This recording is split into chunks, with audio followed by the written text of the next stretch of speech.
हाँ, पिताजी ने कुछ नहीं बताया, लेकिन चेहरे के भाव को गोकर्ण जी ने पढ़ा।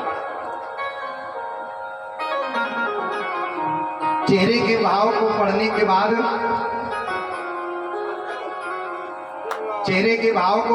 बाद में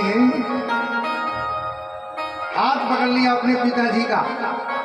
हे पिताजी, किधर जाते हो? कहां जाते हो? समझ लिया कि मन मस्तिष्क इनका ठीक नहीं है, और ऐसा भाव देने के बाद में आत्मदेव के भीतर से कभी कभी व्यक्ति जब अंदर से बहुत दुखी होता है और कोई व्यक्ति पूछता है कि भाई क्या बात हो गई, तो फूट फूट करके रो करके अपनी कहानी को बताता है। आंखों से आंसू निकल पड़े उस आत्मदेव ब्राह्मण की। क्या बताऊं बेटा, जितना मैं तुझे देख करके मेरी छाती शीतल हो जाती है, उतना ही धुंधकारी को देख करके मेरा ये हृदय जल उठता है। क्या मैंने इसी दिन के लिए उस पुत्र के लिए याचना की थी? तुझे देख करके मुझे जितनी सुख की अनुभूति होती है, उतना ही धुंधकारी को देख करके दुखानुभूति होती है। मुझे बड़ी पीड़ा होती है, मुझे बड़ा दुख होता है। मन कहता है कि अब ऐसे जीवन से तो अपने प्राणों को छोड़ दूं। मेरा मन अब इस जीवन दुनिया में रहने का नहीं है, क्योंकि मैं धुंधकारी के द्वारा दिए गए दुख से इतना व्यथित हो चुका हूं। जरा ध्यान से सुनिएगा। आत्मदेव शर्मा ने कहा कि मैं धुंधकारी के दुखों से दुखी हूं। हम लोग भी कहते हैं कि फलाना व्यक्ति हमें दुख दे रहा है। क्यों भाई ओम प्रकाश जी, कोई व्यक्ति विशेष किसी को दुख देता है? और अगर देता है तो रामचरितमानस की वो चौपाई झूठी है। लक्ष्मण जी कहते हैं, को नहीं गाऊं सुख दुख करदा,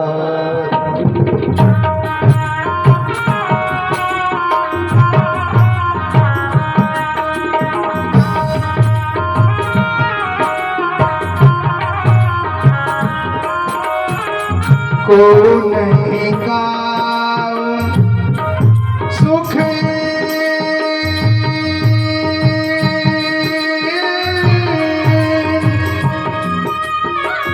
दुख करता।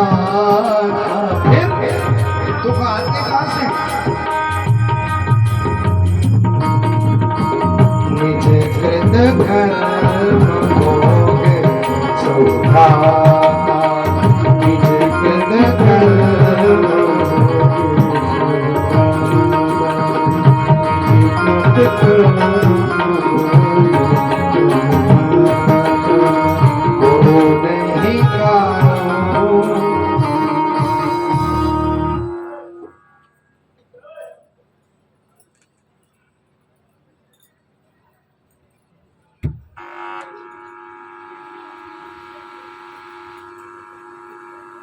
कोई किसी को सुख दुख नहीं देता।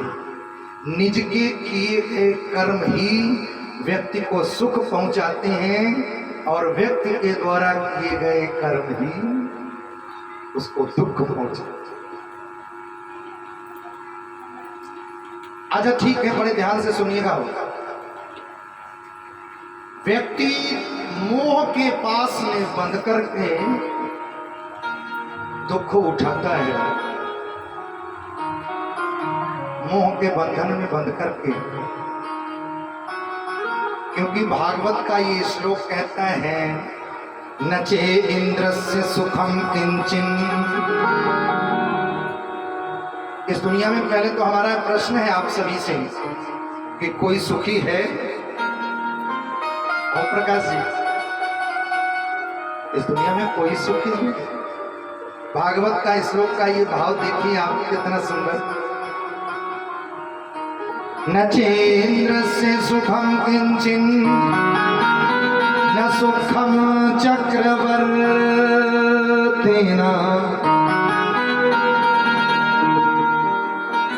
न तो सुख देवताओं के राजा इंद्र को भी नहीं है, अगर हम मानते हैं तो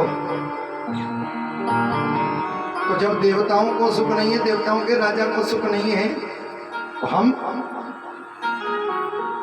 इस भारतवर्ष की चक्रवर्ती गति पर जो विराजमान राजा है, न सुखम चक्रवर्ती ना, और चक्रवर्ती उसको कहते हैं जिसने 10 दिशाओं को जीत लिया। जिसने 10 दिशाओं को भी जीत लिया, उससे भी पूछा जाता है कि भाई सुखी हो, वो भी कहता नहीं नहीं। तो फिर सुखी कौन है कोई सुखी? एक है,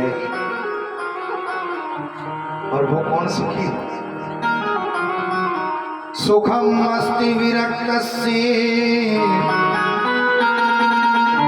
जिसने मोह के पास को छोड़ दिया है और विरक्ति वैराग्य धारण कर लिया है। संसार में जो अनुरक्त है वो कभी सुख नहीं रह सकता, सुखी नहीं हो सकता।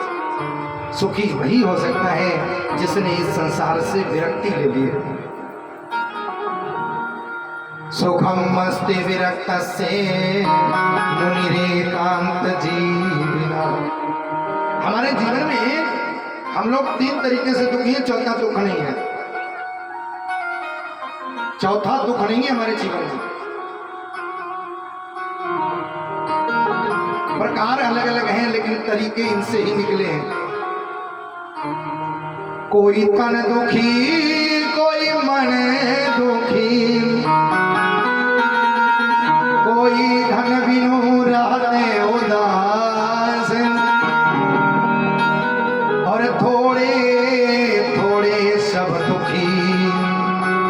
यहाँ पर भी पूछा गया कि कोई सुखी है, तो बोले हाँ एक ही है। और वो कौन है? बोले सुखी राम तेरे।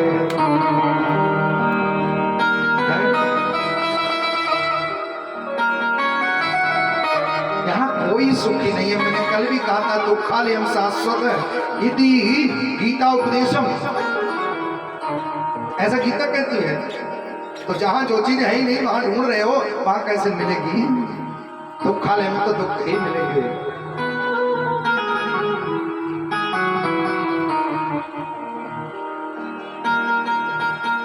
पिताजी, इस संसार में कोई सुखी नहीं है। दूसरी बात, आप ये कहते हो कि धुंधकारी के द्वारा प्रदत्त दुख है, तो धुंधकारी भी आपको दुख नहीं दे रहा है, तो फिर कौन दे रहा है बेटा? धुंधकारी के प्रति आपने अपने हृदय में जो मोह पाल रखा है, बस वही मोह के कारण आप दुखी हो। अच्छा, ये बात ऐसे नहीं समझ में आएगी, ऐसे समझिए। मोह के कारण कैसे आप दुखी, हम आप दुखी हो रहे हैं? हमारे भारत में आए दिन रेल दुर्घटना होती रहती है। ओम प्रकाश जी, होती है कि नहीं? अभी अभी लड़ गई थी, कहाँ? उड़ीसा में, कई मारे गए। रेल दुर्घटनाएं होती हैं, अखबार में खबर निकलती है। सवेरे सवेरे लोग चाय के साथ में अखबार पढ़ते हैं और सामने बैठे वाले व्यक्ति को भी चाय पिलाते हैं, बिस्कुट भी रखे हैं, अखबार भी पढ़ रहे हैं, दर्दनाक घटना भी पढ़ रहे हैं। कोई आंसू बहाता है, रोता है कोई बैठ के? मुझे तो आज तक कोई मिला ही नहीं जो अखबार पढ़ते पढ़ते कोई रो दिया हो भैया। हाँ, उसका कोई रिश्तेदार अगर हो, भाई बहुत अच्छे थे, ये था वो था। चाय पीते पीते बड़ा आनंद के साथ में कहते हैं आप तो बिस्कुट लीजिए, चाय लीजिए। कोई आंसू नहीं बहाता। क्यों नहीं बहाता? क्योंकि हमारा कोई प्रेमी नहीं, वहां पर हमारा कोई सगा संबंधी नहीं है। अच्छा, थोड़ी देर बाद उसी व्यक्ति को ये खबर मिल जाए जो अभी अभी चाय पिला रहे थे कि तुम्हारा कोई बहुत करीबी इंसान गंभीर रूप से बीमार है, और वो अस्पताल में देखने के लिए जाए, जो उसे बहुत प्रेम चाहता हो, जिसके प्रति उसका मोह प्रबल हो, और सवेरे से शाम हो जाए, कोई व्यक्ति कहे भैया तुम सवेरे से आए हो, एक गिलास पानी तो पी लो। वो आदमी, बताओ उसको वो पानी समझ में आएगा? यहाँ चाय बिस्कुट भी चल रही थी, वहां पानी भी गले नहीं उतर रहा है। क्यों? इसलिए नहीं उतर रहा है कि वहां मोह नहीं जुड़ा है, यहाँ मोह जुड़ा है। बस इसी स्नेहानुबंध को दूर करने के लिए भागवत की कथा आपके मध्य।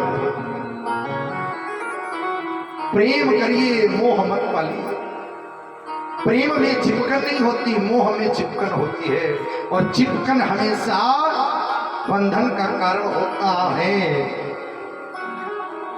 जो हमें सुख नहीं दुख ही प्रदान करे। पिताजी, आप केवल अपने अंदर से धुंधकारी के प्रति आपने जो मोह पाल रखा है, बस उसको दूर करिए, आप भी सुखी हो जाओगे। अभी तक आपने जगत में रह करके जगत का आनंद लिया है, और इस संसार में न धुंधकारी आपका है, न मैं आपका हूं, मैं भी आपका नहीं, क्योंकि इस संसार में कोई किसी का नहीं है। अच्छा, ये मोह बढ़ता कैसे है?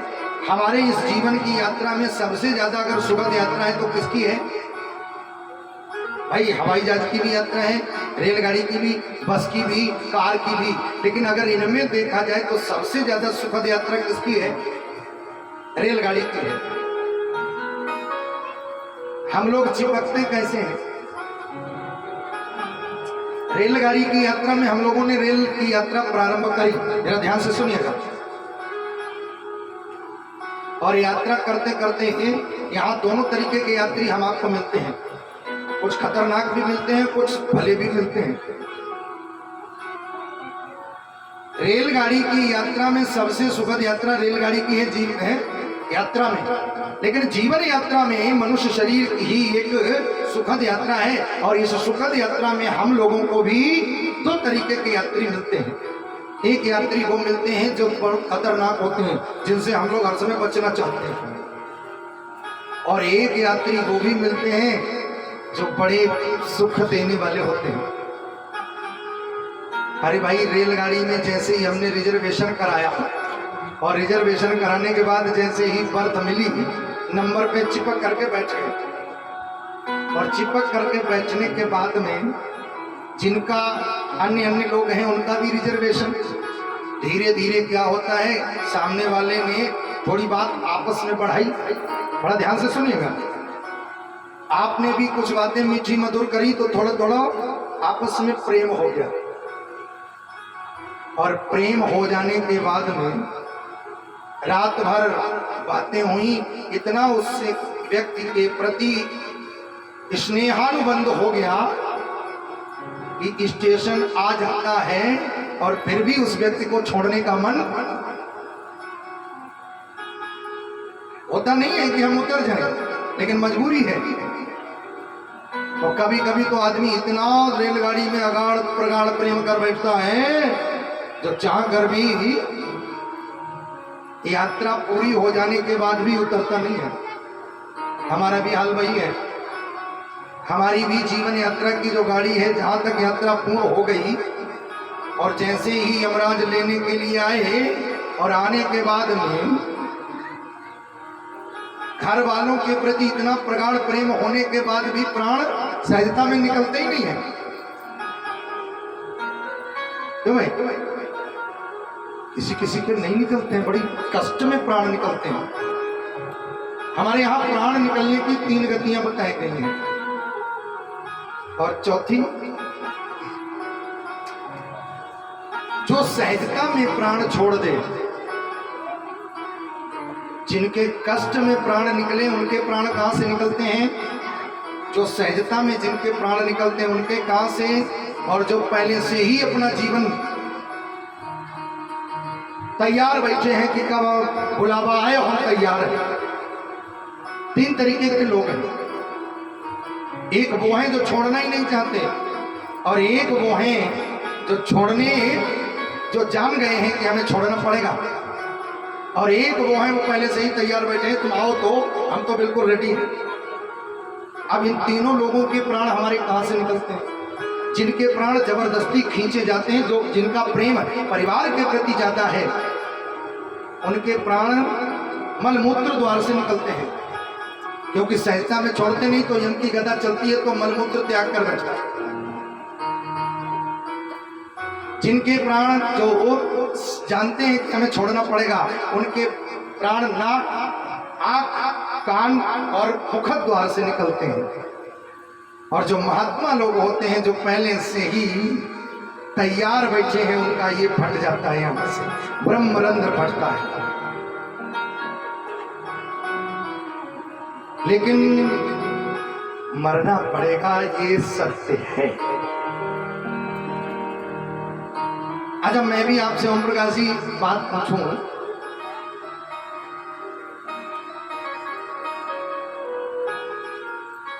इस्तीफा देना ज्यादा बढ़िया है कि सस्पेंड होना? इस्तीफा यही है कि समर्पण कर दो कि हम तैयार बैठे हैं, बुलावा तो भेजो, गाड़ी तो भेजो, हम तैयार बैठे हैं। और वो क्या फिर धक्के मार करके निकाले गए। बोली वृंदावन बिहारी लाल की। जिसका समर्पण हो गया बड़ी सुखद यात्रा करते हैं। और ऐसी भी यात्रा क्या कि यात्रा पूर्ण हो रही है और अब भी हम मिलने जुलने में लगे हुए हैं। तो काला कोट वाला टीटी जब टिकट चेक करेगा तो फिर क्या करेगा? पहले फटकारेगा, ए भाई तुम्हारा टिकट तो यहीं तक का था, अब आगे की यात्रा नहीं हो सकती, तो धक्का मार करके निकालेगा। तो धक्का मार के निकाले जाओ, इससे अच्छा यही है कि पहले ही। समझदार यात्री कौन है? क्यों भाई, समझदार यात्री कौन है? समझदार यात्री वो है जो एक स्टेशन पहले ही अपना बोरिया बिस्तर संभाल ले कि अगला स्टेशन आने वाला है, हमें उतरना है। लेकिन मोह में फंसा प्राणी जब तक यमराज उसको पकड़ के नहीं निकालते तब तक वो छोड़ना ही नहीं चाहता। बस यही सुख और दुख की अनुभूति। किसी ने कहा भजन कर लो, अंत समय काम आएगा। बोले कर लेंगे बुढ़ापे में, टिकटी पे आ गए। अब यमराज जी से कहते हैं 5 मिनट का समय दे दो, कुछ माला जप ले। यमराज जी कहते हैं पूरा तो जीवन दे दिया, अब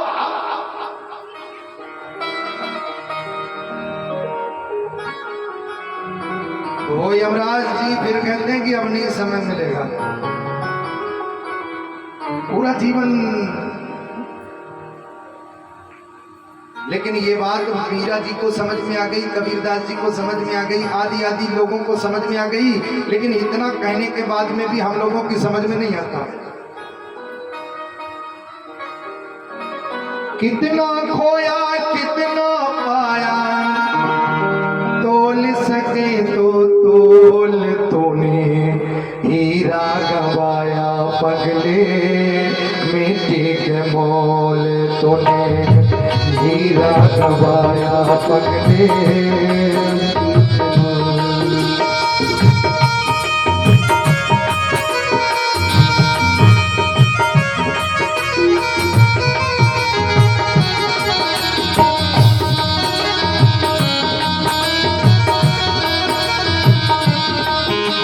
अपने जीवन में व्यक्ति को ये सोचना चाहिए हमने अपने जीवन में क्या खोया है और पाना क्या है, और खोए पाए में ही ये जीवन चला जाता है। लेकिन जो समझदार व्यक्ति है, कबीरदास जी ने समझदारी से काम लिया, मीरा जी ने समझदारी से काम लिया, और जिनको अनुभूति हो गई कि परमात्मा की ही शरण सुखानुभूति कराएगी, इसलिए व्यक्ति को चाहिए अपने जीवन की बैलेंस शीट को तैयार करके अंत समय तक अपने आप को इतना निर्मल पवित्र बना ले जो परमात्मा के घर चलते चलते परमात्मा की गोद में हमें शरण मिल जाए। अलग अलग कवियों ने अपने मत दिए अनुभव के। हीरा गवाया पगले माटी के मोले तूने हीरा गवाया माटी के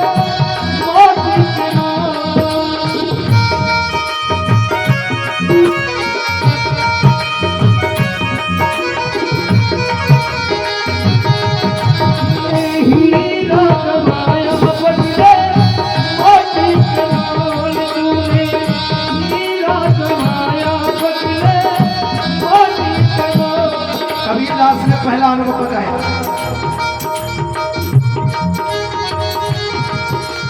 बिरहन क्यों उलझी झंझट क्यों जन्म के प्रपंच में पड़े हो बिरहन क्यों उलझी झंझट में तेरा पिया है तेरे कबीरदास जी कहते हैं जिस भगवान को तुम इधर उधर वहां यहाँ वहां ढूंढ रहे हो भगवान सब जगह होगा लेकिन अगर तुम्हारे शरीर में नहीं है तो उसके बाद फिर कहीं है। सबसे पहला स्थान तुम्हारे शरीर में है लेकिन जिसको तुम बाहर ढूंढ रहे हो वो तुम्हारे भीतर विराजमान है। जिन्होंने भीतर खोज पाया उनको बाहर भी नहीं मिला। कविता जी कहते हैं बिरहन क्यों उलझी झंझट में तेरा पिया है तेरे घट में तेरा पिया है तेरे घट में तेरा पिया है तेरे घट में। शरीर के पति रामलाल श्यामलाल फपूलाल हो सकते हैं लेकिन आत्मा का पति परमात्मा है। कबीरदास जी कहते हैं तो वो आत्मा का पति तुम्हारे अंदर ही विराजमान है। बिरहन क्यों उलझी झंझट में तेरा पिया है तेरे घट में तेरा पिया है तेरे घट में तेरा पिया है तेरे घट में। कहे गए दास कबीर देख ले कबीर देख ले कहे गए दास कबीर देख ले घूंघट के पट खोल क्योंकि कहा जाता है घूंघट के पट खोल तो पिया मिलेंगे। कहे गए दास कबीर देख ले घूंघट के पट खोल तूने हीरा गवाया पगले माटी के मोल तूने हीरा गवाया पगले माटी के मोल।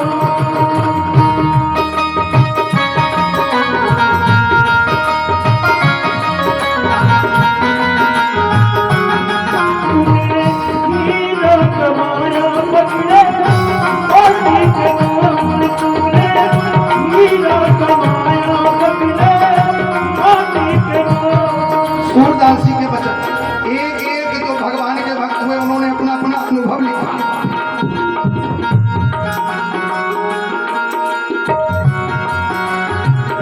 अपना अनुभव लिखा। मीराबाई ने दिया चैतन्य महाप्रभु ने दिया। मीराबाई क्या कहती हैं पीकर प्रेम सुधारस प्याली बोल पड़ी मीरा मत वाली बोल पड़ी मीरा मत वाली बोल पड़ी मीरा मत वाले। पीकर प्रेम सुधारस प्याली बोल पड़ी मीरा मत वाली बोल पड़ी मीरा मत वाले बोल पड़ी मीरा मत वाले। राम रतन धन पायो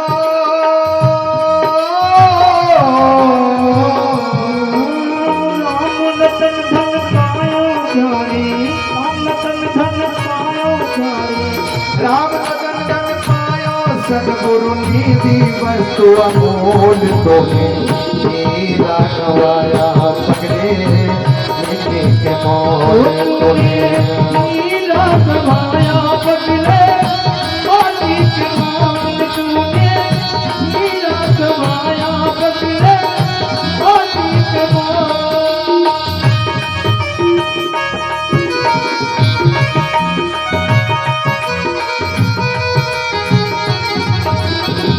हीरा गवाया पगले माटी के मोल तूने हीरा गवाया पगले माटी के मोल। तूने हीरा गवाया पगले। जो शरीर जो मनुष्य का शरीर प्रभु प्राप्ति के लिए मिला था, वो शरीर हमने जगत के प्रपंचों में लगा करके हीरा जैसा जन्म गंवा दिया है। ऐसा सूरदास कबीरदास मीराबाई कहती है। जो लक्ष्य लेकर के आए थे उस लक्ष्य से पथभ्रष्ट हो,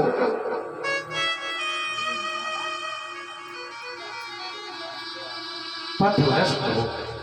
यही तो याद दिलाने का काम भागवत करने आई है कि आपका आना इसलिए हुआ है। आप गलत रास्ते पर जा रहे हो, जगत में ज्यादा मत चिपको। जगत से जो जुड़ा उसे दुख के अलावा कुछ नहीं मिला, जो जगदीश से जुड़ा उसे शांति मिली है। दुनिया में आप चाहे कितना भी अमीर हो जाओ, कितने भी अमीर हो जाना, लेकिन ये कहो कि हम सुखी हो गए, शांति मिल गई, हमें नहीं मिल सकती। भगवंत और सत्संग से जुड़े बिना आपको शांति जीवन में नहीं मिलेगी। और शांति का रास्ता केवल परमात्मा है।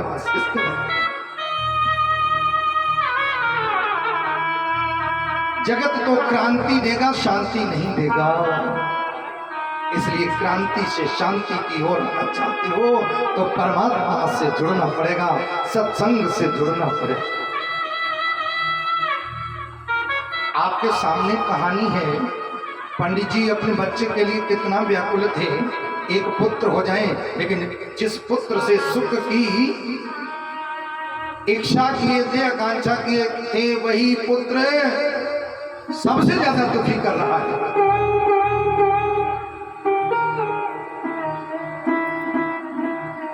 यहाँ सुख, ये जगत बड़ा दुखदाई, ये जगत बड़ा दुखदाई, यहाँ सुख की आस सजो मेरे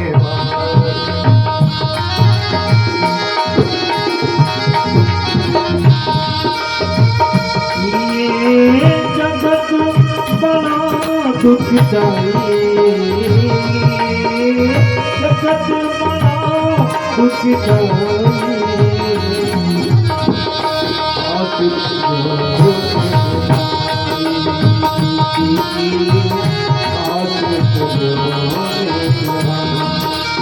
उसने ही दुख पाया जिसने आशा की इस जग पर,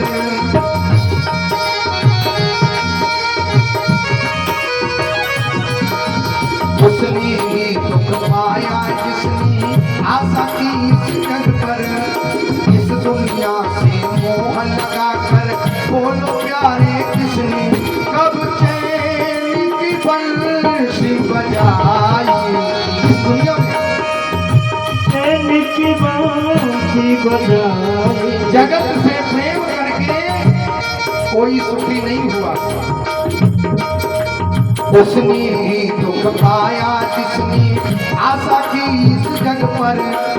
इस दुनिया में आस लगा कर बोलो प्यारे किसने, कब चैन की बंशी बजाई। सुख की आस सजो मेरे भाई, सुख की आस सजो मेरे भाई, सुख की आस सजो। इस दुनिया में जो जुड़ा है दुनिया से, वो कभी सुखी हो नहीं सकता। गोकर्ण जी ने कहा, पिताजी जहां आप सुख ढूंढ रहे हो वहां सुख नहीं मिलेगा। आपने संसार से जुड़ करके देख लिया, सिवाय दुख के कुछ नहीं मिला। और अब मैं निवेदन करता हूं, धर्मम भजस्व सत्यम त्यज लोक धर्मान, सेवस्य साधु पुरुषान।